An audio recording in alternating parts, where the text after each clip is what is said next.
Okay, great. Well, yeah, so I'm Paul Nichols. I started a company called Factory 15 a couple of years ago, and we work in kind of production design, film direction, advertising, and architectural visualization. And I'm going to give you kind of a taster of our workflows, really, both creatively and technically, over the next 3 days. Each day is is designed to be quite self-contained, so that they exist as separate kind of like modules almost, focusing on a very different area. But overall, at the end of the course, everyone should have a really good idea of how we work and the kind of tools and softwares that we use, basically. So this is kind of an outline of the next 3 days. So today we're going to be focusing on artwork, and the kind of project that we're using over the next 3 days is our kind of flagship project, Jonah, that we kind of made last year. And this is a kind of 20-minute short film with a lot of kind of live action and visual effects.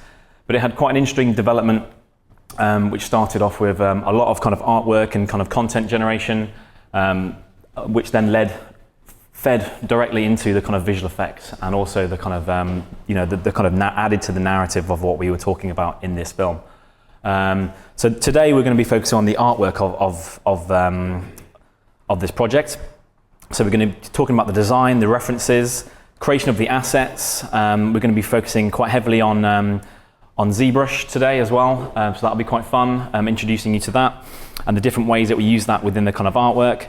We'll be looking at the scene setup of 3 different scenes, an underwater image, a kind of like really kind of abstract sectional image which became the poster for the project, and also a kind of streetscape of the rooftops. So the idea of these 3 days is to kind of broaden the skill sets for everyone, really.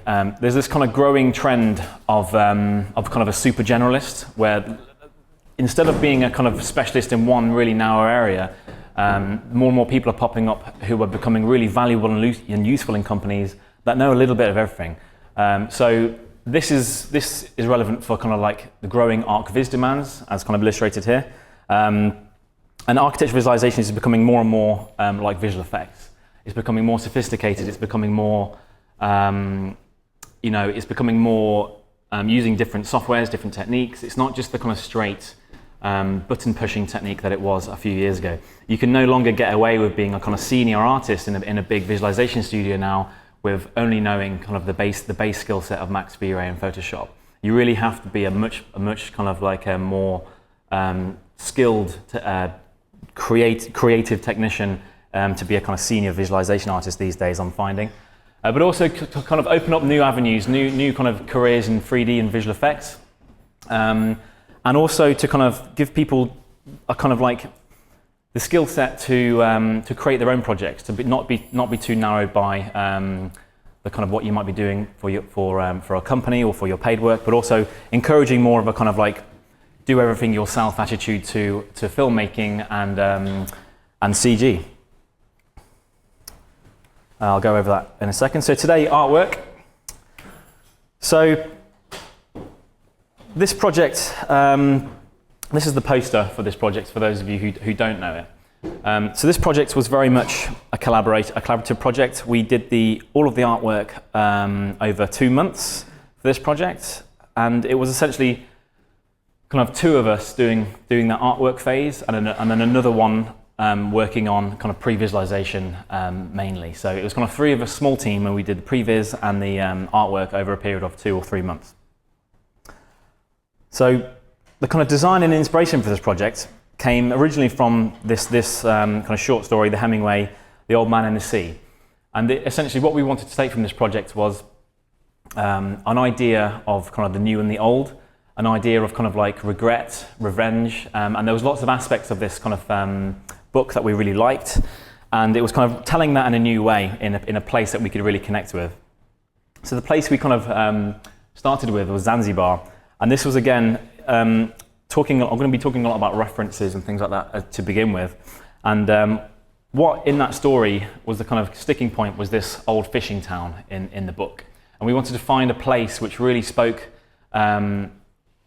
Kind of gave reference to and was a fishing town, but also reflected a bit more of what we wanted to say and what we wanted to show. And we wanted somewhere that was rich visually, a lot of texture, a lot of kind of culture, and Zanzibar was a great place. So we shot most of the film in Stone Town. But these are pictures from a recce that we took before we went to film, obviously, properly. Then they had these amazing boats as well, and this was another kind of key factor. And the streets were really textured. And we knew when we were going to this recce, roughly, you know, we didn't have a story kind of fully figured out, but we knew we were going to kind of add things to the town, and it was going to be quite a visually rich kind of project. So these are a few snapshots of kind of like the markets and the fishing towns and kind of the cultural kind of aspects of it. It also had these amazing kind of Long Street beaches, which had a lot of texture again, and then the kind of morning and evening markets were a really busy, bustling area, and we wanted to kind of show how this space could change, and that was kind of the notion of the project. So this is kind of a few of our much older projects, but again, it's kind of looking at what we're about and what our style was, and how we could kind of appropriate that within this space. So we're looking at all of the kind of detail that we were looking at in our previous work, and the kind of textural quality that we were trying to achieve in our personal projects, and how that kind of mirrored with the kind of with the texture and the kind of life and the vibrancy of Stone Town itself.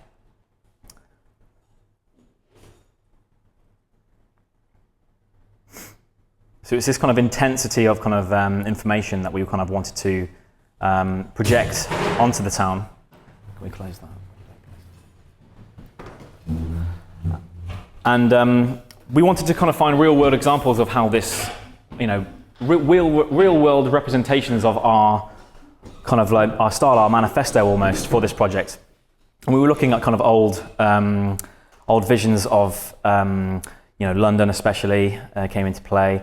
With Leicester Square and so on, and just general kind of signs everywhere, and intensity that we were kind of looking at. And again, it was this kind of, we paid a special attention to signage in particular, because we wanted to change this kind of beautiful old fishing town into kind of like the Las Vegas of Africa. So it was very much about designing signs and kind of buildings as signs. So we were looking at a lot of references like these, obviously. And also kind of some more kind of artistic references. This is Rita Bella, kind of a cartoon. And also, once we finished the project, we actually, once we finished the artwork, we kind of posted it on our kind of website, and you know, we're advertising it. And we eventually got a tweet from someone who says, "Oh, it really reminds me of Tick on Kincrete." And we kind of Googled it, and we couldn't believe we'd missed this from our references at the beginning, because it was so akin to what we wanted to try and achieve with this kind of visual intensity and kind of buildings made from signs. And it was just a really intense kind of artwork package that they had for this cartoon, but also the film was really amazing, so you should definitely check that out. It's become quite a good reference for us.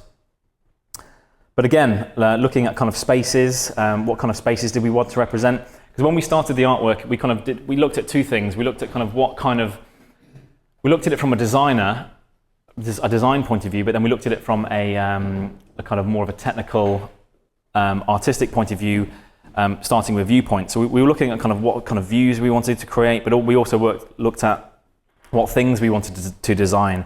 So a lot of kind of concept artists working in big visual effects studio, they will very much start from composition, and they will design in that composition, where we design more like architects from our training in architecture, which is very much starting from a kind of like the outside looking in at a product as a design, rather than in any particular location or thing in mind. But we were looking at references at the same time of what we wanted to do. Also, we wanted this place to be completely ruined through tourism, so we're looking at a lot of references for rubbish, and there were these really interesting kind of like pictures that we kind of picked out, but also there's these quite interesting kind of like water traps in the world, which are kind of like these whirlpools of the world's rubbish that kind of swirl around in the oceans, and you get these amazing. I haven't actually got any photographs in this presentation, but there are these amazing kind of you know, miles and miles long of rubbish which have been collecting in these pools in the ocean that you can find. So that was really good references. Underwater was another key aspect. It wasn't just the town that had to change, it was the underwater.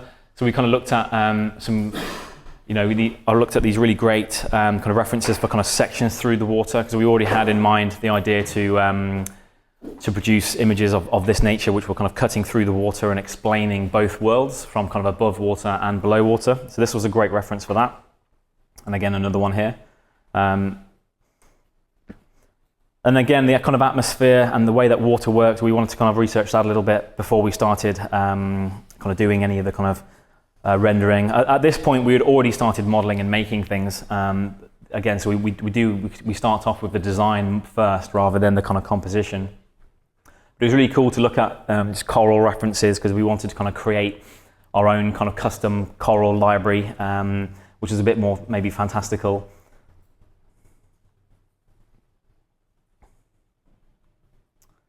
So these images were really great to kind of like, to show how the light works underwater, and that was a great reference for post-production and also kind of composition for some of the shots. So asset creation. The town, there was nothing too special about the way we created the assets for the town. It was very much just collating this huge library of kind of work, basically. And it was kind of all the kind of assets were generated again from this notion of signs, and the signs were created through the idea of the town being home to the world's biggest fish. So that was kind of like the story arc was a kind of character. Our main character was kind of discovered the world's biggest fish in Zanzibar, and that kind of sparks this tourist change for the town, which then over the next 50 years kind of ruins the town. And him as an old man is very regretful of that.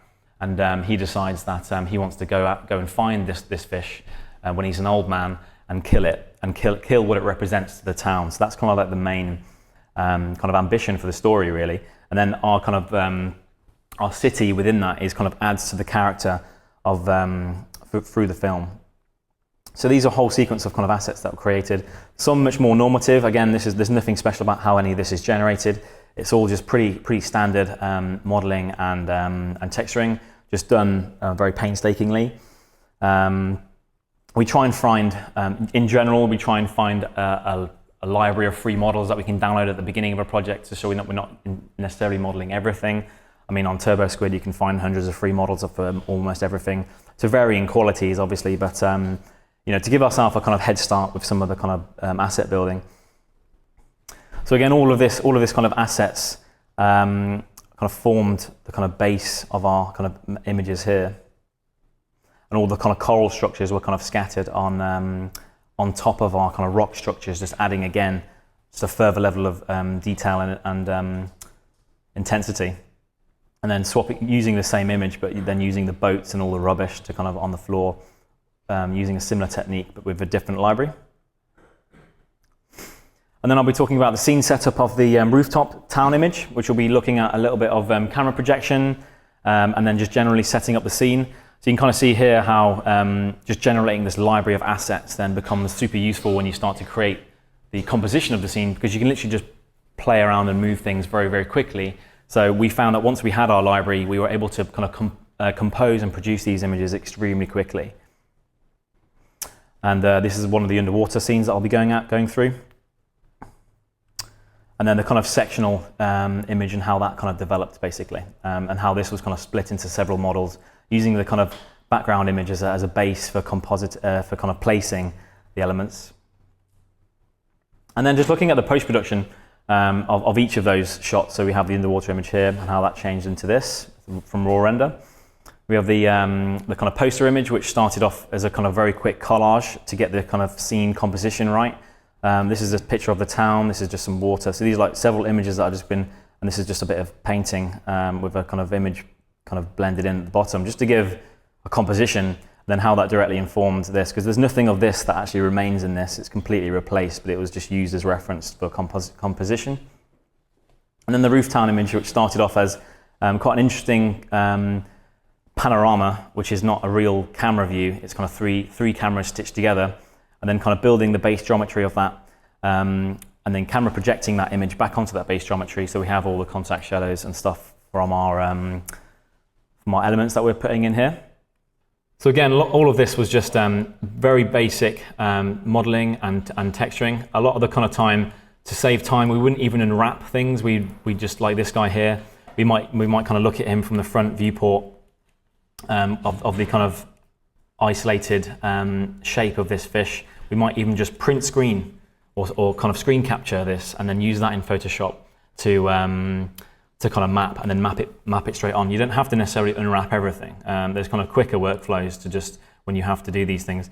You know, this wasn't really for you know, a game design or anything like that. Nothing had to be you know, done in really kind of optimized ways. It was very much, this is just for the artwork, and we're going to just do things very quickly, basically. So you'll see that we haven't spent any time on edging or things like that. It's you know, getting the textures to wrap around or anything super specific. Everything's just mapped with box mapping and things like that.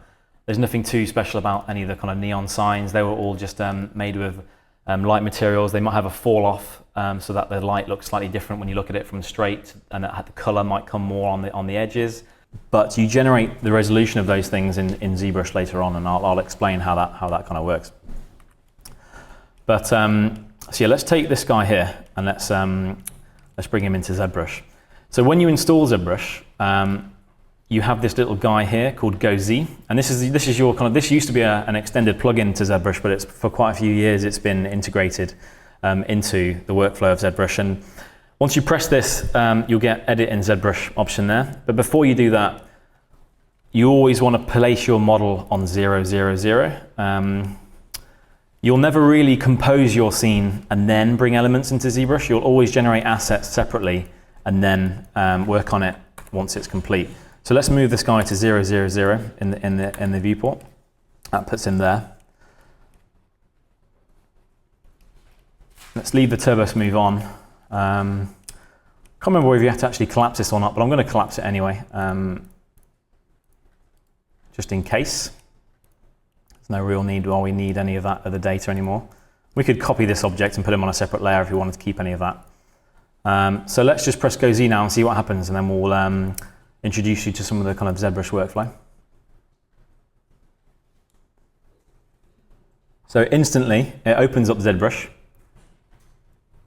and it will kind of load our tool there, and it will come up with all these menus of preset projects and things that you can play with. But we just want to hide that. So ZBrush kind of works in 3 main areas. You kind of have your kind of painting and sculpting tools here on the left, and you can, and then you have all of your kind of loading and geometry tools and UV mapping and everything else over here.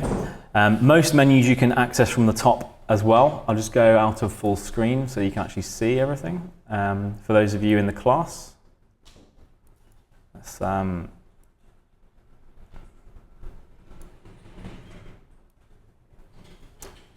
okay.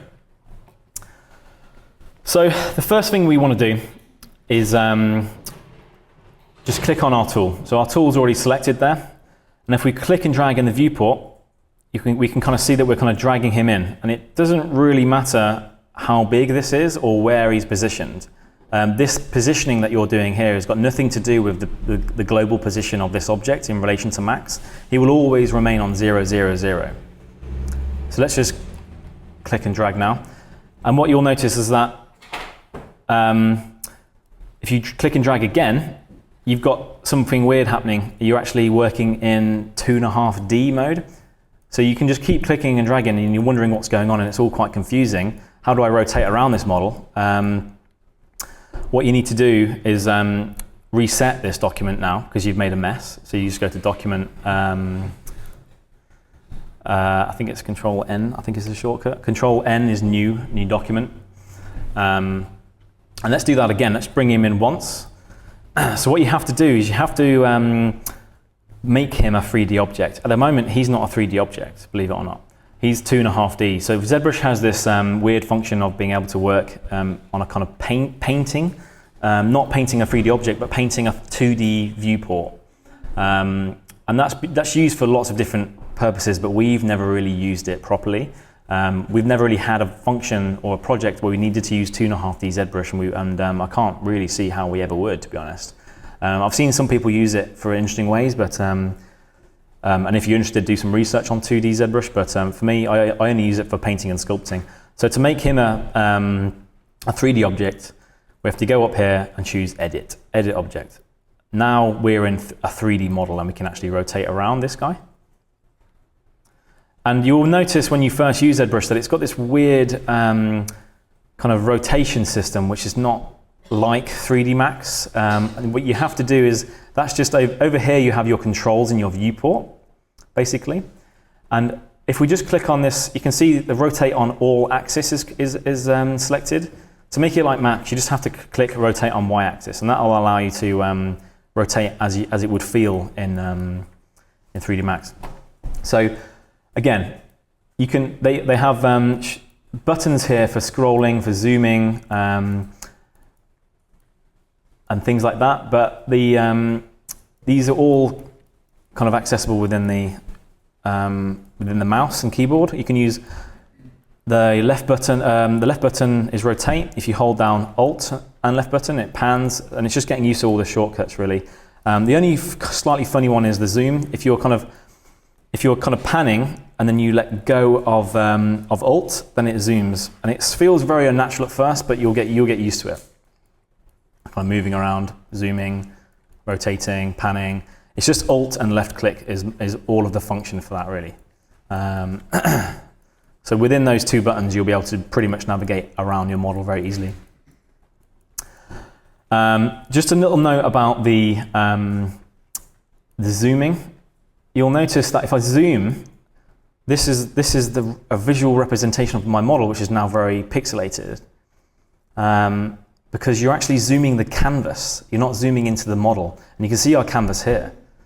And then once you go to slightly full screen, you'll notice this extra kind of window here. And if we actually, sometimes we get trapped in our model where we're actually, you can see here when I'm zooming using the Alt function and the left click, our model doesn't lose resolution. It's just zooming into that model, basically. So we're not zooming into the canvas, we're zooming into the model. But let's say we get trapped and we're actually, our model fills the screen. And now, when we rotate, we can't, we're actually sculpting instead. So that's what this window is here for. It's like a safe frame outside your model, which you can then always rotate from. So if you ever get stuck inside your model, you can always rotate out of it. And this is quite a quick way of generating quite a realistic rock.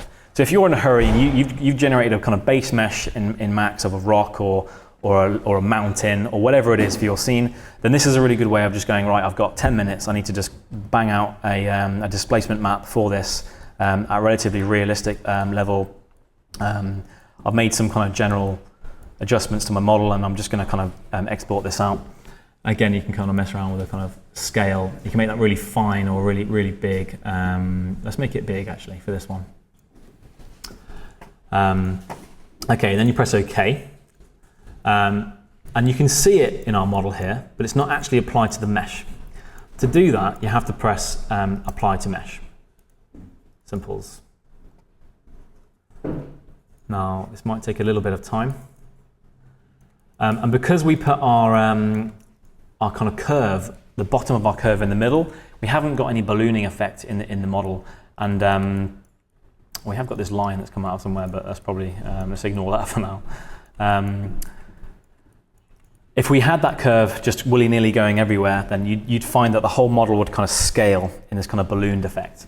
There's lots of ways we can control that, but just the easiest way is by messing around with that curve to be in the middle. So you're working from top to middle. And again, because we've got that on a layer here called noise, we can mess around with this effect, and we can kind of increase or decrease the effect of it. I think we can even have minus values. And it's thinking about this because it's at 9 million polygons, so it's having a little think. It's not there anymore because we converted it to V-Ray, but that DirectX shader map, which kind of displays these tiled maps in a slightly better way. But hopefully that won't render in, we'll have a look. So let's just see what we have here. Let's put a light in.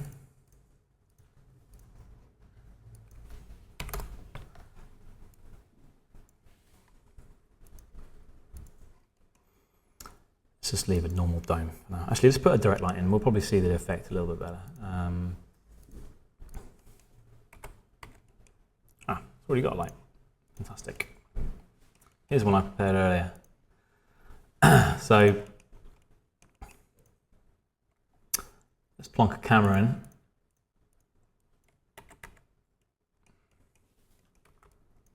Let's just see what this is doing at the moment with no displacement, and if our texture is actually going to render like that. It's good to point out actually where these textures are stored. By default, they'll kind of be stored in a funny location. So this is stored in users, public, Pixologic, Gozy projects, default, which isn't really why we want them. So we can obviously go to that location and move them. I'll leave them there for now. But this, if you don't clear this can get pretty big pretty soon. These are not big textures, and it will also store the model there as well. So you want to kind of save this file, save these, relink these textures in a smarter location on the server or whatever, and then clear this file out basically, because this folder can get quite large if you don't keep on top of it. Okay, so let's do a quick run test.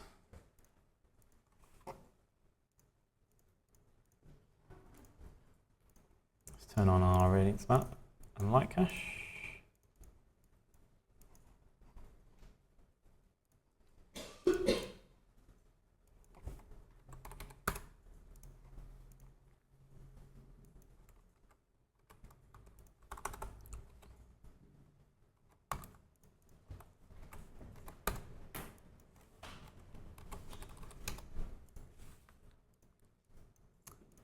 Low thread priority. Let's turn some of these cores off so that we can keep the audio.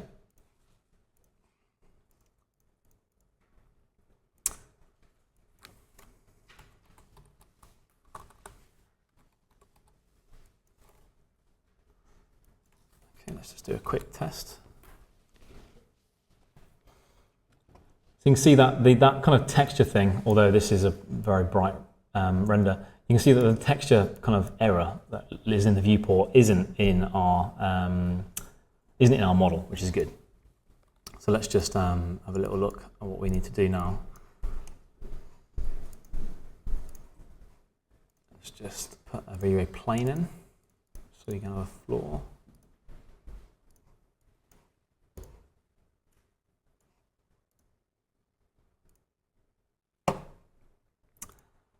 Quickly just adjust our sun.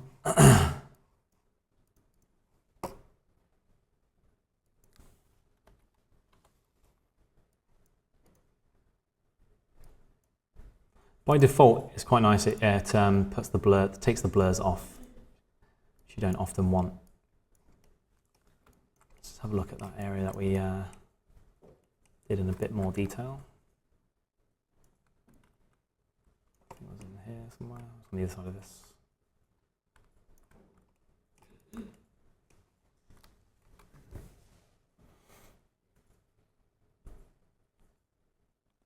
So you can see our bump is doing loads here. Actually, it's doing more than it probably should.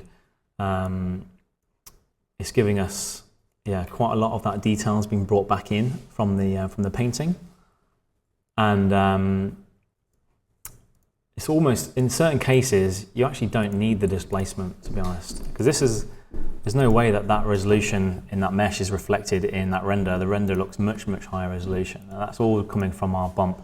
And the bump is, because it's the normal map, and it's kind of attached through the normal bump in V-Ray, it works much better than a black and white map in that it just plonked in the bump map setting, basically.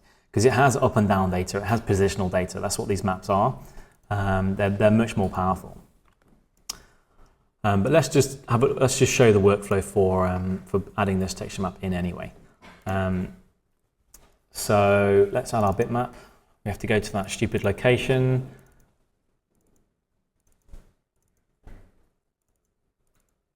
Add our texture map. 2D mapping's fine. There's a few settings that we need to kind of talk about here. So again, the way that everything's kind of fused together, like all the kind of points are kind of really nicely eroded together, and that was something that you know, we have little bikes down here, and it really looks kind of like corroded. And it's an effect you can achieve really easily with the Dynamesh. And I'll show you how in a second, if I can go to one of the base models. So these were just models that were positioned, you know, quite manually. I don't think it's in this file, the original. Let's have a look. If we unhide all, some of the original boat models. Now this one was one of the scenes that was set up for rendering. So this has got lots of cameras in, basically, which was kind of set up for rendering these different things out. I'll go through some of the kind of scene setups after I've done the content creation, but this was just to create some quite dynamic, you know, camera positions, you know, for these boats, basically. Because we knew that these weren't the main parts of the artwork, but once we designed the boat and made the boats, it was quite nice to kind of produce lots of images for, because they were quite nice things. And it was also kind of tests for doing post-production underwater and that kind of thing. So the kind of content we generated along the way when doing these assets formed the kind of artwork package that we created. It wasn't just the kind of final images, it was all the kind of content along the way, which kind of added to the kind of the visual narrative that we were trying to create and all the design work and things like that. But I'll open up the other model, which will have the raw boats in before they were meshed. So you can see here, kind of got an array of different crappy boats, basically. And it's just kind of going through and picking apart the shapes and the bits that you like, and then just kind of mashing it all together in one big kind of thing. I think that was another one that we created. So you kind of assemble this. It's kind of one big kind of model. Likewise with this one, we'd assemble this, and then the key thing was kind of collapsing it to certain elements. Again, if we were to do this again, when we did this was after the rocks, so we were slightly more aware about the resolution issue, but we didn't really need to get too close to these things, especially not for the final artwork. I mean, we did for the kind of the mess about artwork, but yeah. So we've got some duplication here, which we don't need. We don't need this element here, so we'll just delete that for a second. We'll save this as CG School. But essentially, once you've kind of assembled your thing, we went through and manually deleted a few like polygons and things like that to kind of create holes ourselves. It was nowhere near the kind of detail that we wanted, and we didn't want to have to go in and do this all manually. I mean, we added like bits of holes manually, but they're all kind of triangulated, and we wanted to kind of explore other ways of kind of creating this kind of fused, rusted look. And we found out that these are actually, or it should be, if we double check, these are actually got a very thin shell on it. And we found that when you bring shelled objects, very thin shelled objects into ZBrush, and then you use Dynamesh, it kind of like optimizes the mesh in a really kind of cool way, which gives you that kind of, it literally instantly gives you that that kind of rusted effect when you play around with the settings a little bit. But what we have here, we have two main objects. We have all of our kind of boat steel stuff, which is going to be textured together. Again, if we wanted to, we could have these separate, but the idea for this was that we have this all meshed as one fused thing. And then we have our sails. So what happens here, if we select these two objects, let's close down ZBrush. Don't really want to save that. What happens here if we go Z this? Because we've got two objects selected, it'll automatically give us two subtools. So it'll be good to talk about that. And that's a really good way of not only layering in layers, but also working with large models with multiple different elements together in one ZBrush scene. So, if we click and drag that into the viewport now, awkwardly, and press edit, remember, stick that on Y, then we can see that we've got our two objects in. Now you can see that you can only see the sails on one side. So the camera projection is going to give us a base image which is being affected by our new lighting. So it's kind of double lighting the image, which isn't really good practice, but for this it worked because we didn't need, we wanted everything to be kind of the same kind of hues, and we didn't want to do separate color correction to the image at the bottom and the render that we were adding on top. And you can see here where the kind of geometry isn't quite lining up to the image. So that would have been a problem. But again, because a lot of our stuff, when we X-reference it in, hides a lot of that, we weren't too bothered with the details. But yeah, we could go in and make this a lot cleaner and a lot better for our model. But for our purposes, this was a fine base for us to work from, basically. You can see in the alpha here, what we've got in the background is a separate card, which if we swatch that material,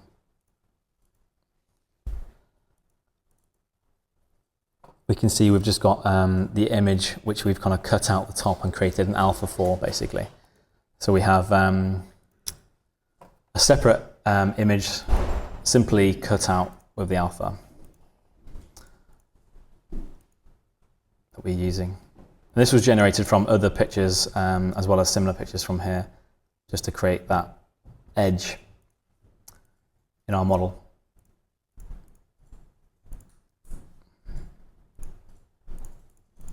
There we go. So that's our base, but what if we wanted to render something? Because if we put a box on here now, or anything else, and we want the kind of lighting of that box to kind of affect the shadows on here, but we want to kind of, in post-production, we want to keep our image separate, so we're not lighting it. What we'd need to do is we'd need to wrap this material. So this is our new material wrapper in this V-Ray material wrapper, and what that is, so keep old material or submaterial. That's essentially going to treat this as a kind of matte object, basically. It's going to treat all the objects that are have this applied to as a matte object. So let's try it just with this one object here that our box is on. And let's see what our options are in this material wrapper. So there's lots of options to change the amount of GI. So basically we can tell it to receive less GI or generate less GI, and this can help a lot with if you have color bleeding issues on things, and generally just the way that the kind of light and the shadows are kind of bouncing onto your object. We tend to leave this on 1 unless there's a problem. Generate caustics, well, it's on by default, but we've got no caustics generated in the scene anyway. And then you've got this matte properties. So we do want this to be a matte surface. That's the whole point of this material. We're turning it to a matte surface. And we want the alpha contribution of this matte surface to be -1.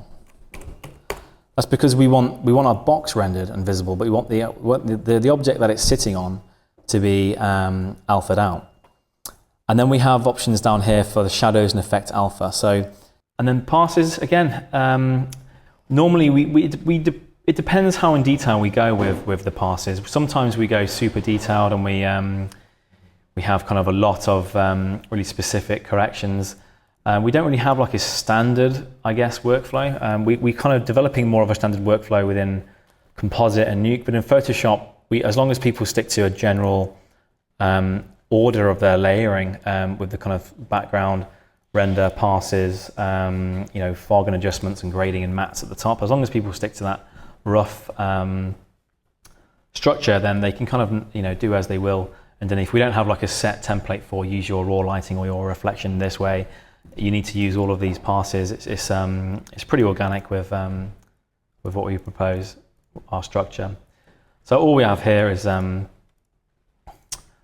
light select for certain elements which have kind of been boosted, and they're on kind of a soft light 60%. We have our kind of dirt, which is on multiply on 50, a little bit of reflection, and then raw lighting, again, soft light 70%. It's probably coming out a little bit harsh there, but we paint that back in later on. Then we have this kind of secondary layer that I was talking about. We've kind of rendered in this structure just to kind of liven up this area down there with a bit more intricacy and detail. We wanted these structures to appear like they were kind of coming out of the fabric and the floor of this area. We didn't want them to feel kind of alien in any way. So again, we have, these were kind of rendered in and composited separately as separate elements. So you can see here, we've got kind of this bottom area, we've got these bar areas, and you've got our some signs that were just composited on afterwards from the pictures. They weren't even rendered in, they were just kind of comped in.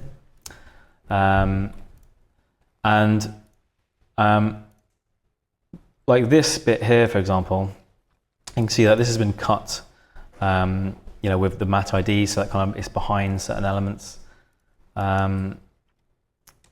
There's another way we could have done that by rendering. If it was rendered in, we could have made our entire model a matte shadow material with an alpha -1, and then that we could have render all these elements behind everything else, and they would have automatically been cut out by our matte shadow element.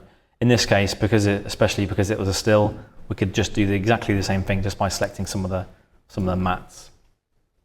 But you can use that multi-matte shadow for rendering in or rendering your mattes. It almost, you're kind of clipping the image if you needed to render additional elements. So that's our structure. And then we've kind of got a fog, which is just obviously the Z depth inverted. Quite a nice trick is to kind of load the Z depth within the mask, and then you can kind of like invert the selection and add that to your actual Z depth layer, which you're kind of cutting out the foreground, and allows you to not have to rely on screen so much. Although this is on screen, it allows you to have it on other blending modes and not have the black affecting the foreground, for example. So that's something that we do sometimes. And then again in paint, there's nothing too special. We've kind of got some hotspots. We're kind of like adding some kind of color variation and some intensity of color in certain areas. We're kind of beefing up the Jonah sign so it's slightly more evident. And then again in the grading, we're just kind of like knocking things back a little bit, bringing the blacks up,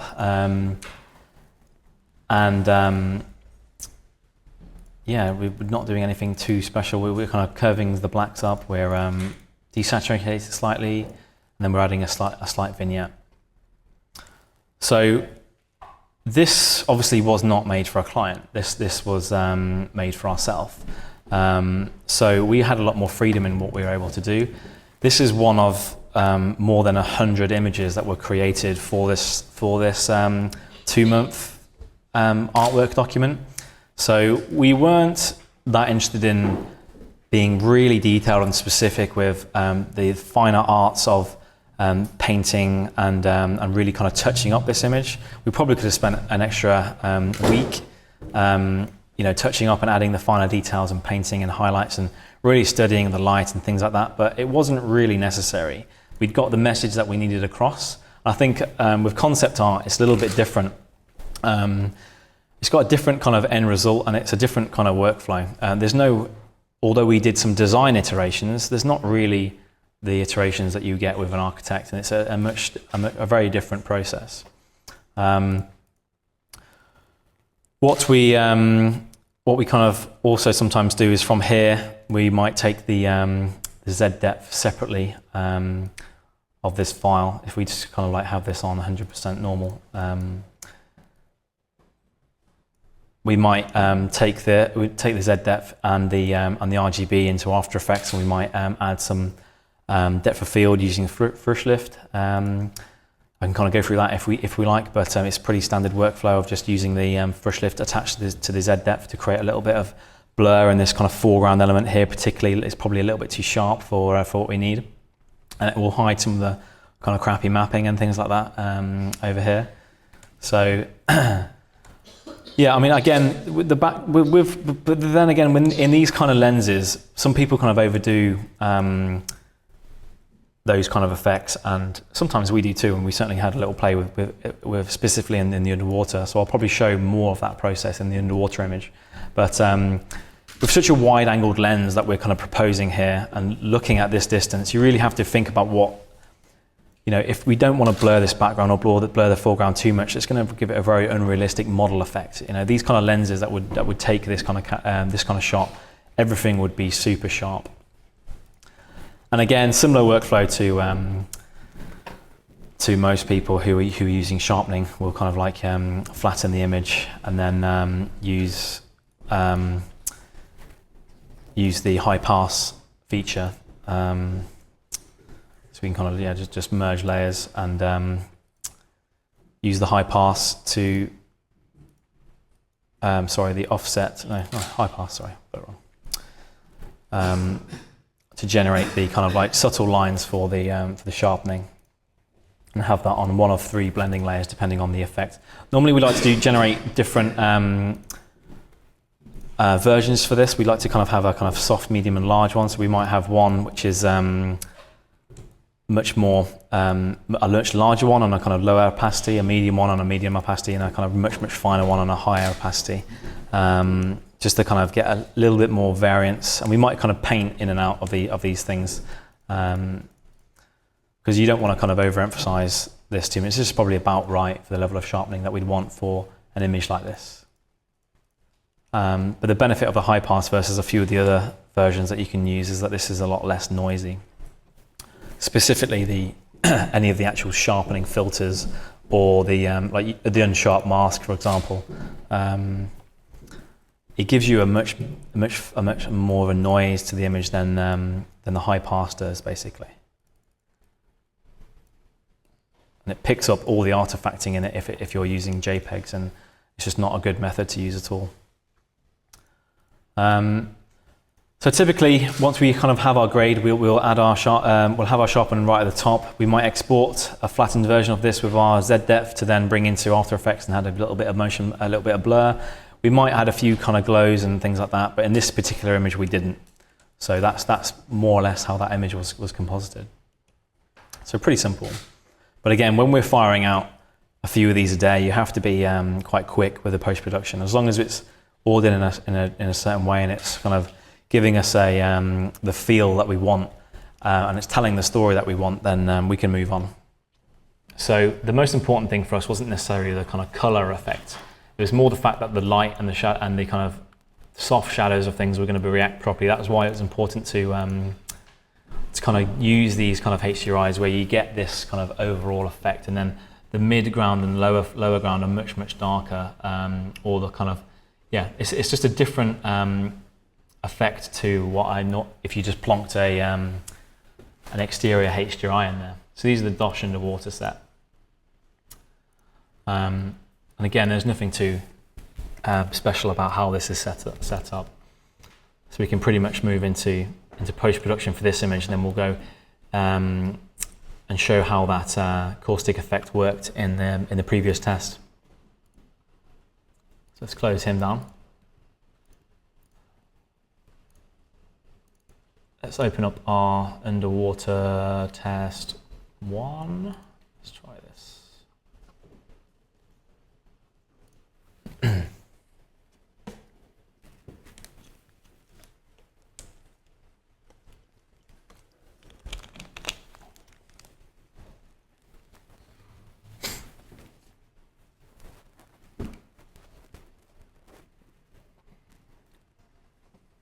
Yep.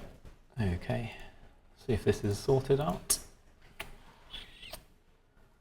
Not sure this is the file. Let me just check this is the right file.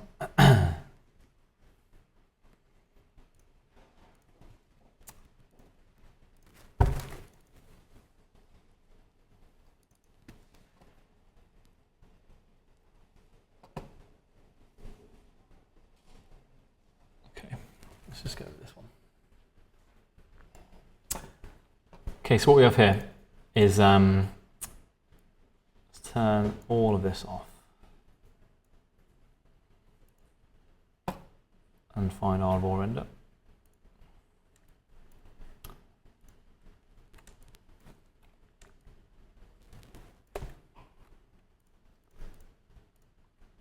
Turn our grading off. So essentially this is our raw render with our alpha cut out. And kind of, you could argue that could look like an exterior scene, an exterior lighting setup, but if you look closely, you've got a very different kind of effect going on with the kind of blue edges from the lighting.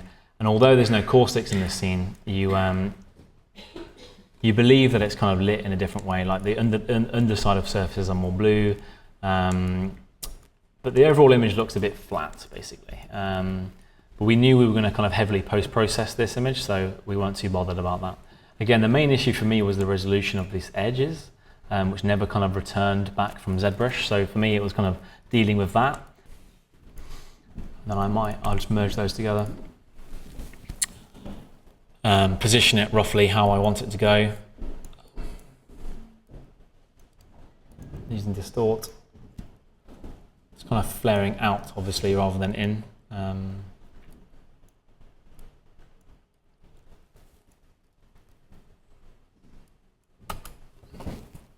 And then I just filter that with a where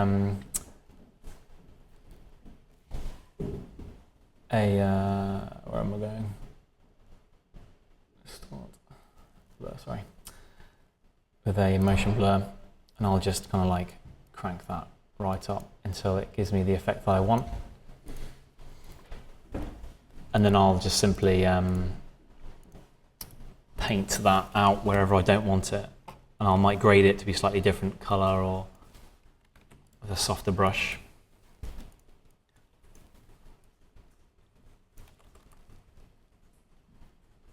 And you can use this obviously wherever you've got light coming through a small space.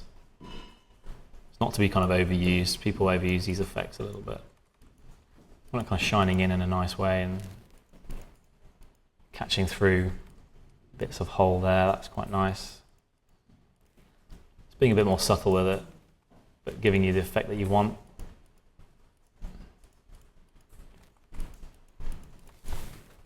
A bit more extreme than what we had here. That's kind of just a bit more subtle, but you get the idea. Generate that stuff very quickly. And we have multiple versions of these, some stronger lines than others, some more subtle. You've got this kind of harsher vignette there. Again, most of that was to focus the image really intensely in this middle bit and hide some of the dodgy modeling up there. And then here I'm kind of grading the kind of edges of things more. So you can kind of see there on what that layer is doing. It's actually a paint layer, which is on color. And that's just kind of like giving the edges of things a bit more. It's like extending that effect I was doing in 3D, but in a 2D version, basically, of the kind of fall off on the edges of things. It's just kind of adding to that effect. And then here I'm just lightening this edge. So you can see that kind of makes a big difference to the final result. And this gives us a kind of really great custom scatter map for that water rubbish, basically. Really easy and quick to generate. So, and what this gave us, if I show you the kind of some test renders of this, and that's what I mean, along the way of all this content generation for specific images, we were producing images of the process itself, and that actually helped create this huge library of things. So from all the kind of models that we were making and all the kind of tests we were doing, we had this library of images which we used for the book that we were creating. So you can see here what the water looks like when you render it. So this is the V-Ray displacement modifier with that smoke map that we're using. And it's hard to tell at this scale, actually, the banding issue, but it was something that appeared. You can see it more here, you see, on the highlights. You get this kind of stepped effect, like you're in Nepal or something. And it's almost impossible to completely get rid of that. I think it's just the edge pixel setting within the V-Ray displacement modifier in relation to the resolution that you're rendering your image at. And they're very linked. The V-Ray displacement modifier is very linked to the resolution you're rendering at. So you can't simply just test render the V-Ray displacement modifier using a procedural map, that is, on a lower resolution, and then up your resolution and expect the same result. It's very annoying.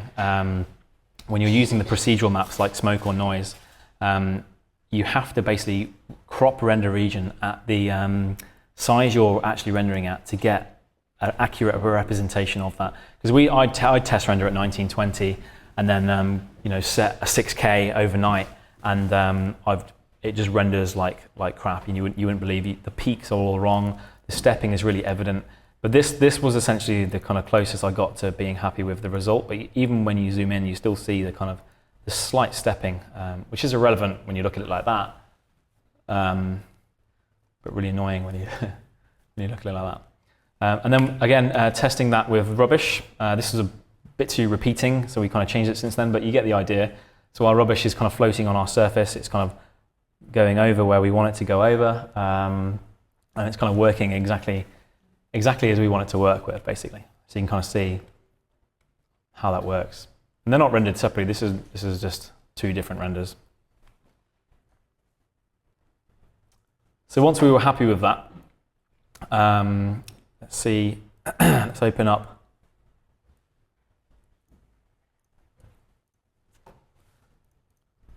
our. Let's go into setup. Poster. Service for rubbish. So basically, we had to also render, if you look at the Photoshop file, so we can kind of go back to the different elements that were made from this scene. If we just literally turn everything off and see what it's made of.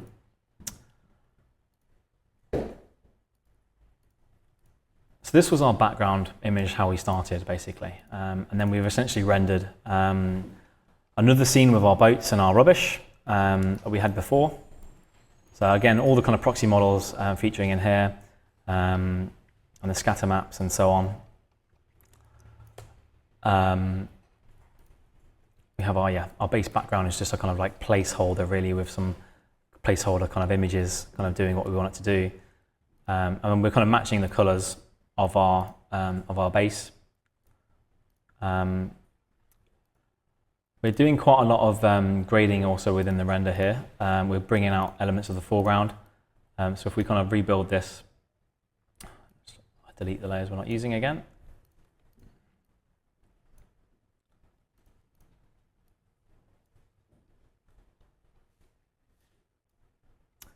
So there's some bits that are kind of rendered separately and composited in. That were here. That's our kind of main raw render. We're kind of grading that with strong curves. We're adding our passes and our kind of reflection effects to bring back some of the V-Ray raw lighting. Again, a similar kind of deal. Soft lights, 30%. It's just a feel thing. We're actually using, interestingly, our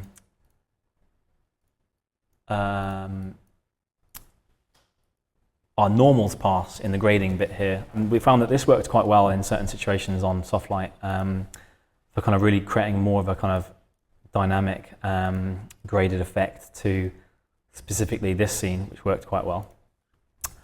We're Z-depthing our background a little bit. We're Z-depthing it further. We're color correcting that to kind of match the color slightly more, and then we're kind of bringing our foreground back. I don't actually think we use those boats. Let's